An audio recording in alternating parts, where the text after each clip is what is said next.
बोल रहा है मंदिर बनवा रहा है, उसमें भी कमीशन मार ले रहा है। और बजट लिखेगा मंदिर के नाम पर इतना, लिखेगा 20 लाख चाहे 5 लाख, खर्च किया 3 लाख, उसका और महाराज हम तो ये भी सोचते हैं कभी कभी जो लोग घूस देकर की नौकरी किसी तरह से खरीद ले रहे हैं, लगभग मान लीजिए कहीं से जुगाड़ लगा करके, तो महाराज जी हमको ये समझ आता है कि वो सुख तो पैसे से ले लेंगे लेकिन आनंद कभी नहीं पाएंगे।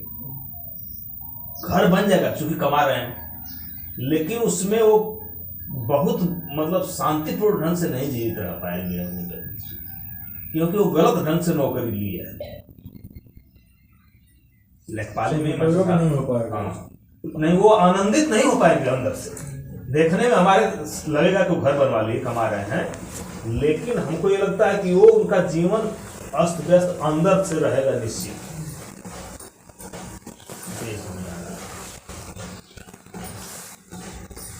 जितने भी नाराज नेता हैं उन लोग की जिंदगी देखो तो उनका व्यक्तित्व देखो, वो कभी भीतर से मुस्कुराते नहीं, कभी हंसते नहीं, हर समय तनाव, हर समय तनाव। जिंदगी नहीं जैसे आप शांति और अंदर से प्रफुल्लित ना हो, हर जगह में कमीशन भी चाहते हैं। हाँ, बिना कमीशन में कुछ होगा कुछ नहीं। अगर उसको बिस्कुट लाने का दो ना तो उसमें सोचेंगे एक रुपया कमीशन ले लिया, वो उनकी मनोवृत्ति होती है, उस मनोवृत्ति से जी रहे होते हैं।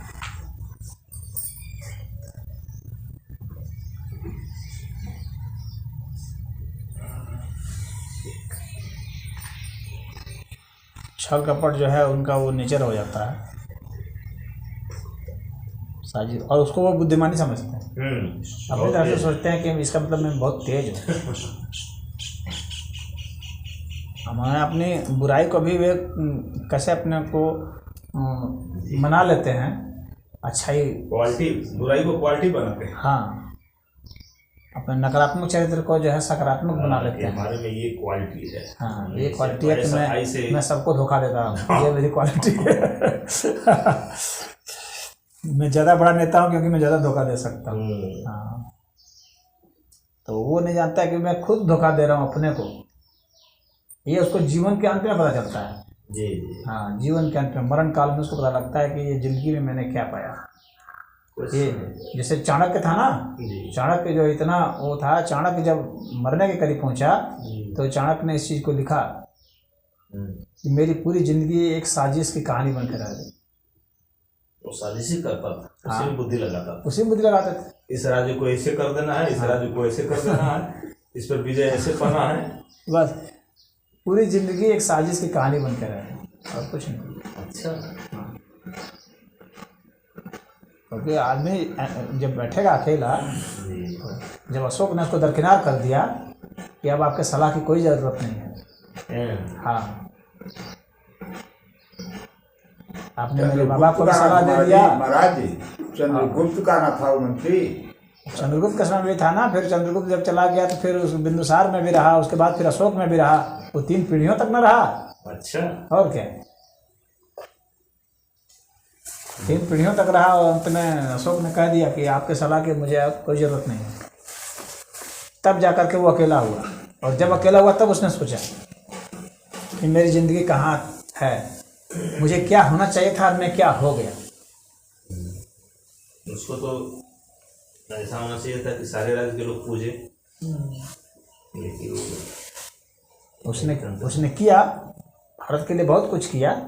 हाँ, शासन के लिए बहुत कुछ किया, लेकिन उसने जितना कुछ किया उसमें उसको खुद भी वो हुआ, उसको लगा कि मेरा अपना जीवन कहाँ इसमें रहा। अपने जीवन को भी तो खोजने लगा आदमी कि मेरा अपना जीवन कहाँ रहा। मेरा अपना जीवन बस ये सिर्फ साजिश, साजिश और साजिश। राजा के कांटे को कैसे मुझे ख़त्म करना, बस उसी की योजना से मैं बनाता रहा। हाँ, अपना ब्याह भी नहीं कर पाया।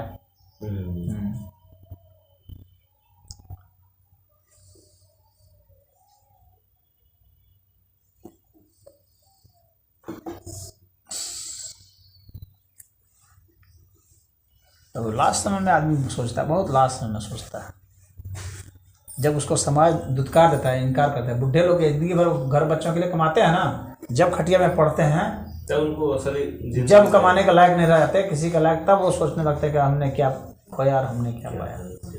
तब जब सबसे गाली सुनते हैं, जिनके लिए कमाते वही जब उनको गरियाते हैं, तब उनको ज्ञान, लेकिन उस वक्त ज्ञान का कोई वैल्यू नहीं है। ज्ञान का उसी समय वैल्यू होता है जिस वक्त जो आपके पास पराक्रम है। जब आप उस ज्ञान को कर्म में बदल सकते हैं, उस वक्त ज्ञान का मूल्य होता है। जिस वक्त ज्ञान से सिर्फ आप अफसोस कर सकते हैं, उसमें उस ज्ञान का कोई मूल्य नहीं है। तो फिर आपको आगे समय में भले काम आएगा, अगले जन्म में, लेकिन उस जन्म में तो कुछ नहीं काम आएगा पछताने के सिवाय। तो इसीलिए ज्ञान का कर्म के साथ और भक्ति के साथ जो है ना संयोग है। जब आप में ज्ञान हो तो उसमें भाव भी और उसको करने का दमखम भी।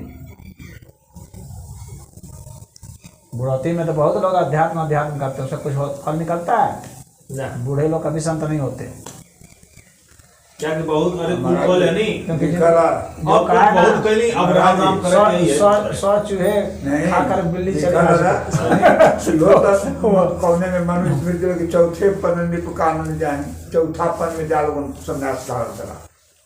वो उनके लिए, निकम्मों के लिए, जो इतना तक भी नहीं कर पाए, उनके लिए कि चौथा में तो अनिवार्य रूप में तुम चले जाओ। लेकिन अब तो उसको भी छोड़ दिए हैं सब। चौथा पन में क्या, वो तो जीवन के अंतिम समय में, अंतिम सांस में भी वो छोड़ने तैयार नहीं है।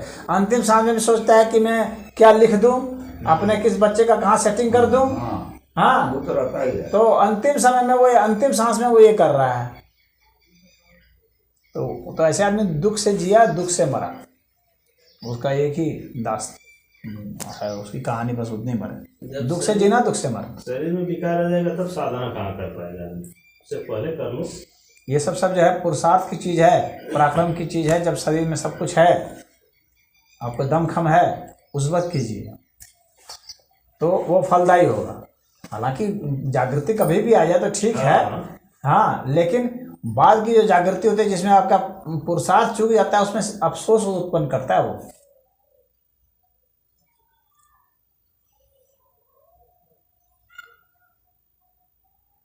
लास्ट तक वो धन कमाने के चक्कर में ही पड़ा रहता है। लास्ट तक तो वो सेटिंगें करने में लगा रहता है कि मैं अपने बच्चे को क्या लिख दूं कि वो हो जाए, ये हो जाए, करते करते मर जाता है। तो संताप से जीना, संताप से मरना।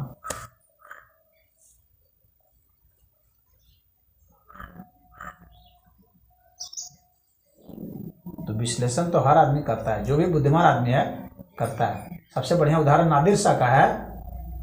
नादिर शाह जो था ना, वो बहुत धन लूटा था। जहाँ जाता था सब जगह मार पीट कत्लेआम मचा करके धन लूटता था। और उसने एक मतलब महल ही बना रखा था जिसमें कि सब लूटे हुए संपत्तियों को इकट्ठा करके रखा था। और उसकी आदत थी कि दरबार में जब भी आता था तो पहले वहाँ विजिट करता था।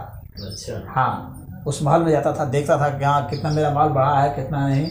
हाँ, सब हीरा जवाहरात, सोना चांदी सब बरकरार सही है।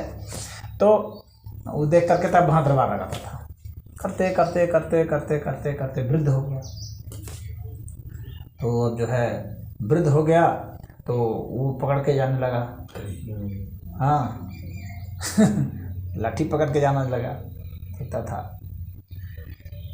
और थोड़ा वृद्ध हो गया तो उसको लोग टिका के ले जाते थे, दिखाते थे। और वृद्ध हो गया, उसको दिखने नहीं लगा, धुंधला दिख रहा था। तो पूछता था ये है कि नहीं, ये है कि नहीं, देखा था ठीक है।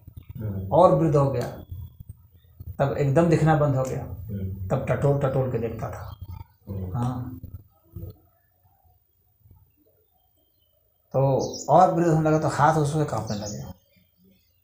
एक दिन वो बैठा था तो अपने पूरे जीवन काल में कैसे कैसे उसने क्या क्या किया, जब वहाँ से लेकर अभी तक सोचा तो उसको लगा कि कुछ ना कुछ गलती तो हो रही है। हाँ, तो उसने बुलाया, कहा कि अरे भाई ऐसा ऐसा हमने सब लूटा, इतना जमा किया, इतना ये बढ़ाया और मेरा शरीर इतना वृद्ध हो रहा है, मुझे लगता है कि मैं कुछ दिनों में मर जाऊंगा। तो तो मर जाऊंगा तो ये तो यहीं रह जाएगा, चला जाऊंगा, मेरे तो किसी काम आया नहीं है। तो कहा कि ऐसा करो कि जिन जिन से मैंने लूटा है उनको दे दो, मैंने ये बड़ा गलत काम किया, मुझे आज पता चल रहा है। कहा कि जिन जिन से लूटा गया उसका हिसाब थोड़ी रखा गया कि किससे क्या लूटा गया, कहाँ से लूटा गया, कोई हिसाब तो है नहीं, कैसे इसको दिया जा सकता है। कहा ठीक है, जब हिसाब नहीं है तो इसको इसी तरह से जनता में बांट दो, जो जरूरतमंद है उनको देते जाओ और खजाना खाली करो, इसको लोगों में जाने दो, उपयोग होने दो। तो उसका लड़का कहा कि नहीं, ये अब खजाना कहीं नहीं जाएगा, बुड्ढे अब तू जाएगा ऊपर, ये मेरे काम का है, तेरे काम का नहीं है, अब तेरे काम का जमाना समाप्त हो गया। जब उसके लड़के ने ऐसा कह दिया तब फिर वो अब रोना शुरू कर दिया और फिर पछता करके फिर हम क्लास के मर गए। तो ये नादिर शाह की ये जो कहानी है, ये बहुत बढ़िया उदाहरण है सबक सीखने के लिए, जो सीखने वाले लोग हैं। नहीं तो जो खुद नादिर शाह बनना चाहते हो तो बात ही अलग है।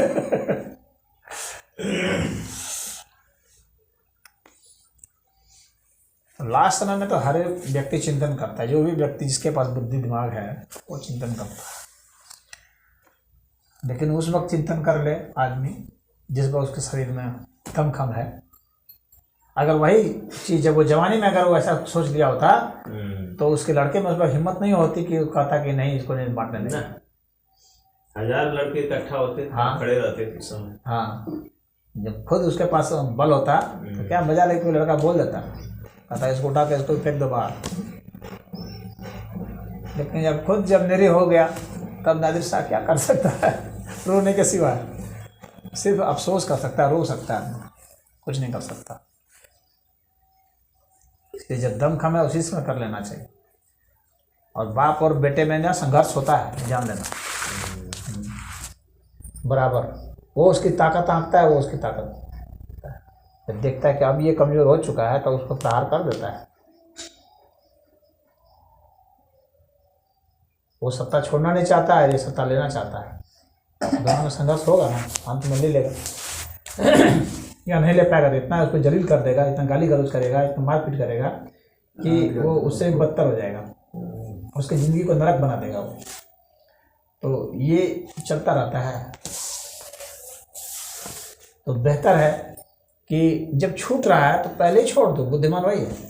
हमारे प्राण निकलने वाले हैं तो हम छोड़ दें, ये नहीं सोचे कि आप प्राण को हम निकलने नहीं देंगे, वो तो निकलेगा ही, तुम्हारे चिल्लाने से थोड़ी वो रुकेगा। तो अब वो अगर तुम्हारी इच्छा के विरुद्ध निकलेगा तुमको बहुत ज़्यादा दर्द होगा, और तुम्हारी इच्छा उसमें सम्मिलित होगी तो दर्द नहीं होगा। उसको तुम चाहो तो आनंद भी बना सकते हो। हम किसी चीज़ को दान दे करके आनंद बना सकते हैं, और अगर कोई सहयोग मांगता है तो उसको दे करके भी हम खुशी मना सकते हैं। लेकिन अगर कोई ज़बरदस्ती भी छीनेगा दर्द होगा कि नहीं होगा? तो ज़बरदस्ती छीनने की नौबत नहीं आए, स्वतः दे दें तो वो बुद्धिमानी होती है। तब आप रिलैक्स होते हैं, आपके ऊपर बोझ नहीं होता है।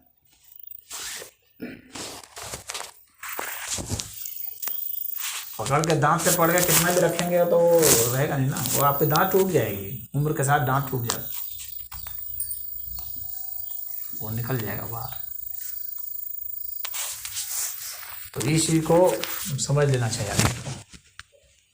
इसीलिए ये जो वर्ण आश्रम व्यवस्था बनाया गया, इसीलिए बनाया गया था कि तुम्हारे दांत टूट रहे हैं, तुम्हारे बाल झड़ रहे हैं, अब यहाँ से काम खत्म करो, तुम्हारे बाल पक रहे हैं, अब यहाँ से संन्यास लो। संन्यास मतलब कि छोड़ दो, तुम सब हर चीज़ छोड़ना शुरू करो, क्योंकि शरीर छूट ही रहा है, वो छूट रहा है। तो इसलिए इससे बेहतर है, बुद्धिमान है, तुम छोड़ दो। संन्यास का मतलब ये नहीं है कि गेरुआ पहन करके निकल जाओ, उसका ये मतलब नहीं है संन्यास आश्रम का। संन्यास आश्रम का मतलब है कि तुम त्याग करो, छोड़ो, हर चीज़ छोड़ते चले जाओ। क्योंकि ये प्रकृति अब तुमसे छुड़ा रही है। प्रकृति के उस संदेश को समझ लो, प्रकृति का जो संदेश है उसको समझ लो कि वो लेना चाह रही है तुमसे, जो प्रकृति ने तुमको दिया था, अब प्रकृति तुमसे लेना चाह रही है। जिद करोगे तो दुख पाओगे, उसमें तुम दुख की वृद्धि होगी, तब प्रकृति तुमको एक्स्ट्रा चीज़ और देगी, और वो है दुख। इस चीज़ को छोड़ते जाओ, तुम दुख से बच जाओ। पकड़ोगे तो भी प्रकृति लेकर ही दम लेगी, लेकिन दुख दे करके लेगी। ऐसे तुम सुख से दे करके आराम से विदा हो सकते हो, आराम से जी सकते हो। तो ये जो संदेश है इसको समझना चाहिए, हर बुद्धिमान व्यक्ति को समझना चाहिए कि हमारा अब क्या लेने का समय और क्या छोड़ने का समय है। और इसीलिए 12 वर्ष का एक फेज बताया गया है। हर 12 वर्ष में आदमी का ये बदलता है, उसको 12 वर्ष में समझ लेना चाहिए कि मुझे अब क्या ग्रहण करना है, क्या छोड़ देना है। 12 वर्ष में हम लोग की काया बदलती है, बदलने का तो प्रतिक्षण बदलती है, हाँ, लेकिन 12 वर्ष में ऐसी बदलती है कि सब कुछ दिख जाती है, मालूम चल जाते हैं, बने बड़े बदलाव हो जाते हैं।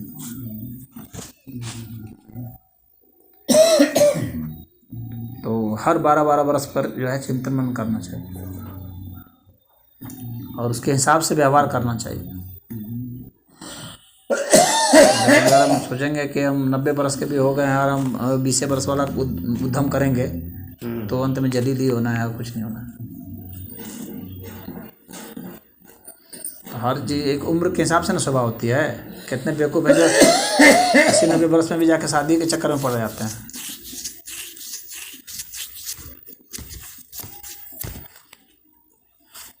वो क्या करेंगे, वो उससे क्या होने वाला है, उपद्रवी होना है और क्या होना है। वो आप अपने हीन भावना से ग्रस्त हो जाएगा और कुछ नहीं होगा।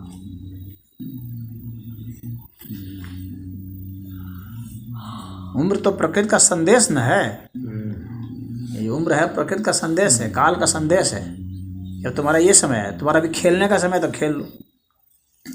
हाँ, अब जवानी का समय आया है तो शादी ब्याह कर लो, प्रेम प्रसंग कर लो, बच्चे पैदा करने का समय वो कर लो। तो हर उम्र का एक वो संदेश है, उस उम्र में आपको वो कर लेना चाहिए। और उसका रेंज अगर लांग गए आप तो फिर आप परेशानी में फंस जाएंगे।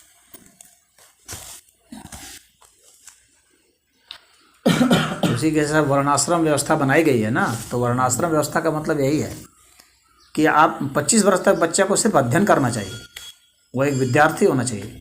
समाज से जितने ज़्यादा सूचना ग्रहण कर सकते हो कर लो, जो जो विद्याएं सीखनी है, कलाएं सीखनी है सीख लो, और सारा ध्यान उसी पर लगा। और माँ बाप का भी फर्ज है कि उसको उसमें मदद करे, सिखाए। पूरे समाज का फर्ज है, सरकार का फर्ज है, शासकों का फर्ज है। अब ऐसे ऐसे बच्चे भी हैं जो 50 वर्ष में पढ़ ही रहे हैं, तो वो क्या करेंगे अब? ऐसे JNU में ऐसे हैं 50 वर्ष हो गए अभी पढ़ ही रहे हैं, वो शादी ब्याह कब करेंगे, कमाएंगे कब, बच्चे कब पैदा करेंगे, पालेंगे कब? उनका तो काम खत्म हो गया, बूढ़े हो गए, बाल पक गया, जवान झड़ गया, सब समाप्त हो गया। अब वो क्या करेंगे?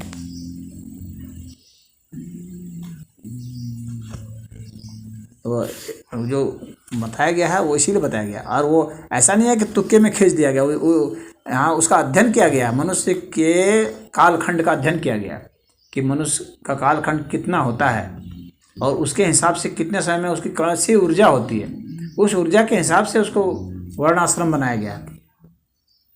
समय का कुछ भी करेगा माता जी, तो जो उस समय में उस चीज का आनंद चाहे भाव चाहे वो अनुभूति होगी, वही फलीभूत हो। अब ऐसे ऐसे हैं जो शादी कर रहे हैं बहुत ज़्यादा उम्र में, तो शरीर साथ नहीं दे रहा है, तो वो बेकार हो जा रहे हैं। फिर दवाई ले करके जा करके वो सोएंगे, क्या करेंगे? जो 40 वर्ष में शादी करेगा तो जो 25 वर्ष में शादी किया वो अनुभूति उसको कभी नहीं, वो नहीं पाएगा ना, वो प्रभाव नहीं आएगा शरीर में, वो उत्साह नहीं रहेगा, वो गर्मी नहीं रहेगी ना। तो ऐसे हो जाता है हर चीज़ में।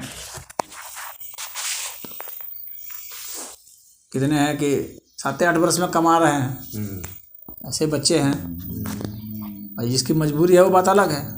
कुछ लोग तो अपने बच्चों को बस ऐसे शुरू से लगा देते हैं, तो वो क्या है, वो बेचारा उसका बचपन ख़त्म हो गया, तो उसमें भावनात्मक जो भाव विकसित नहीं हो पाता है। भाव जो है बचपन में विकसित होता है। कमाने की कला तो आपने उसको सिखा दी, लेकिन ज्ञान और भाव परवरिश जो उसकी नहीं हुई ना, तो वंचित रह जाएगा। भावनात्मक संबंध नहीं रहेगा अपने माता पिता को। वो पैसा कमाएगा, गाली देगा उनको, पिटेगा भी उनको, उनके प्रति आक्रोश होगा क्योंकि उसके बचपन को अपने मार दिया। समझ रहे हो कि नहीं बात को? बच्चा जब बड़ा होगा तो वो समझेगा ना। उस चीज का बचपन है, वो खेलना चाहता है और आप उसको खेलने नहीं दे रहे हैं, उसका प्रभाव उसके पूरी जिंदगी भर रहेगा। आपने उसके बचपन को मार दिया, चूंकि वो बच्चा है वो कुछ कर नहीं सकता, तो जब बड़ा होगा तब वो बदला लेगा उस चीज़ का, दूसरे ढंग से लेगा, वो अलग ढंग से लेगा ना। वो हर बहाने में वो निकाल करके आपको गाली देगा और मारेगा, कोसेगा। इसलिए भावनाओं के साथ नहीं खिलवाड़ करना चाहिए। इसलिए वो जो कालखंड बनाया गया है उसी का लिए बनाया गया है।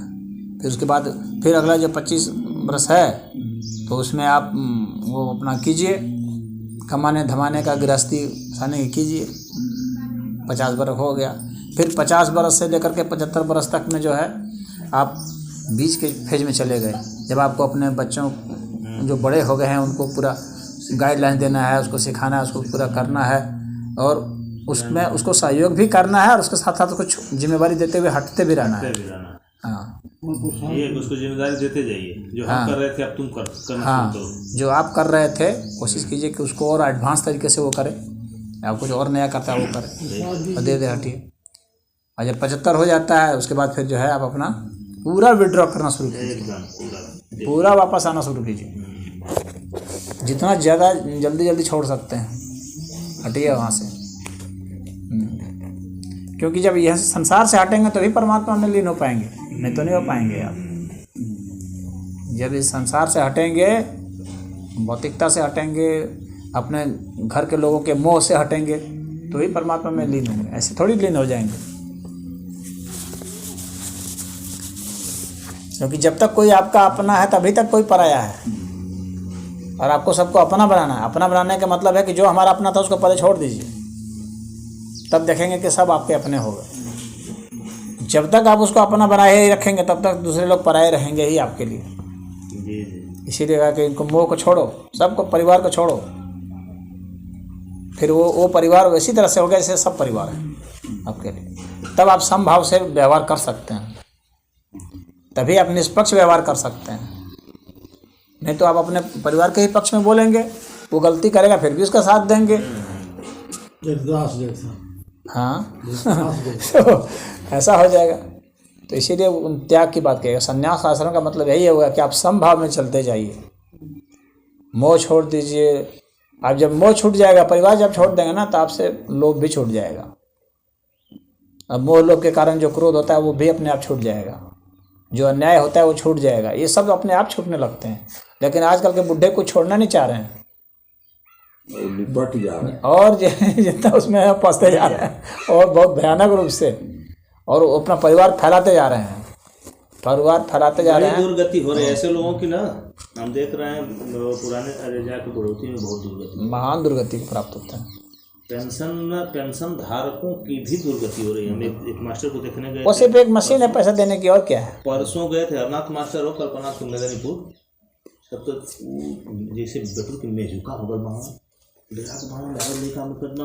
घरे बगल में पता लग दिए भैया पैसा दवाई ना कर जैसे पैसा उठे फूकल जी। और वो दवा के अभाव मतलब गलत इलाज की वजह से उनकी गति हो गई। हम देख रहे थे ऐसे सब कापत बड़ा, अरे दवाई दे बोला दवाई करत बा और देती नहीं कुछ।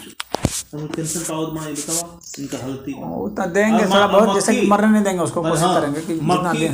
मैं माछी बारे वही में पहले बना मार को चुगल बांध कर थोड़ा मोड़ा था भाई, वही तो पहले से बैठो ना कमाए हैं। ये जिंदगी भर कमा के इन लोगों को दिए हैं और इनकी दशा देखिए हो जाती है। वो प्रकृति का नियम है, प्रकृति अपने नियम से चलेगी ना, उस तरह के करने वाले की वैसी गति हो जाएगी। हमारे तो बाबू रहा भले अनपढ़ रहा भैया, लेकिन बड़ा सबके बड़ा विचार बड़ा अच्छा रहा लोग। हम तो साला इतना ही रहे कि हमेशा धो के कपड़ा उनका नील देकर टक टक पहन रहे, चौकी की धो के एकदम टक टक बिछौले रहे, जे आवे देखे तो देखने को। इधर मैं रहता था कटरिया में, एक पंडित जी थे, इन्हीं लोग के रिश्तेदारी में बच्चों पांडे हैं, उन्हीं के पिताजी थे। तो उनको मैंने देखा और उन्होंने बड़ा अच्छा पालन किया। अपने लड़के को सब जिम्मेवारी दे दी और बस खाली बैठ करके अपना रामचरितमानस पढ़ना और अध्यात्म संबंधित ही चर्चा करते थे वो। और थोड़ा बहुत बच्चों को खिला लेते थे। वो तो हाँ, करना ही चाहिए। तो बस वो उसी में रहते थे और सब कोई करिए, और मार्गदर्शन करते रहिए। हाँ, और कोई बहुत मतलब नहीं रखते थे। कितना में आलू बिका, कितना में गेहूँ बिका, उससे कोई मतलब नहीं है। हाँ। कुछ मतलब नहीं, कहा बस खाली खाना मिल जा रहा है, बस उतना ही काफ़ी है। बस उतना ही रहना, तभी शांति से आदमी रहेगा। अब बिल्कुल शांति से, उनका चेहरा चमक रहा था। हाँ, एकदम हम चमकेगा। तो चेहरा एकदम चमकता था, कोई चिंता की लकीरें नहीं थी, शांति क्योंकि से उस रहेगा व्यक्ति को और सोचना बहुत ही नहीं। शांति से मरेगा हाँ, और आराम से मरेगा वो। अभी तक जितना मैं घुमा हूँ, जी। अभी तक इतने समय में सिर्फ वही एक व्यक्ति मुझे मिला बूढ़ों में, वही एक व्यक्ति मिला जिसने जिम्मेवारी अपनी बिल्कुल छोड़ दी थी और वो समझ गया था संन्यास आश्रम क्या है। कि मुझे छोड़ देना है इन सब चीज़ों को, इतना समय तक कर लिया बहुत है, अब ट्रांसफ़र करो। और बिल्कुल शांति से वो गए थे। उनके घर भी मैं रहा हूँ कुछ दिन। जी। तो बस वहीं अध्यात्म चर्चा होती थी उसी विषय पर, और बस खाली खाते समय हम और वो साथी खाते थे, खाना आ जाता था और वो कहते थे कि हम मतलब नहीं रखते हैं अब, बस सिर्फ कुछ बच्चे आ गए, थोड़ा बहुत इनके साथ खेल लिए, बस हो गया। कुछ भी मतलब नहीं रखते थे कि क्या बिक रहा है, क्या नहीं बिक रहा है, क्या हुआ क्या नहीं हुआ, ये कोई मतलब नहीं रखते थे।